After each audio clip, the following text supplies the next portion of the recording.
బాధ పెట్టుకోకున్నట్టు చెప్పించింది అవ్వ వద్దని. అతనికి తెచ్చి ఇచ్చాకే లేదు అవ్వ. దానికోసమే అతని ఇప్పుడు వాడు కూడా చెప్పిండేది అవ్వ నీ ఇయ్యద్దని చెప్పేసింది. నువ్వు అప్పు చేసి ఇయ్యద్దని చెప్పేసి డబ్బులు ఉన్నప్పుడు లేకుండా జరిగిందంటే సావంతే ముట్టాలమ్మా ఏమి తీసుకోకుండా ఇప్పుడు ఎన్నో లక్ష కట్టుకున్నా కూడా నిజమే తల్లి, నువ్వు మాట మీద నెరవేర్చినావు తల్లి. ఇప్పుడు మీతో అప్పు చేసి వచ్చినాను. అవును తల్లి, అప్పు చేసి వచ్చినాం తల్లి.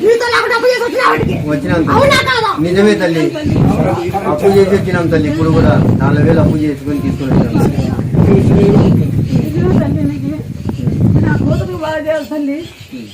బంకిరాకు దొరకస్తుంది మాకు ఒక 20 క్లోజ్ కానీ వెళ్ళిపోయి బంకిరాకు ఇప్పుడు దంచి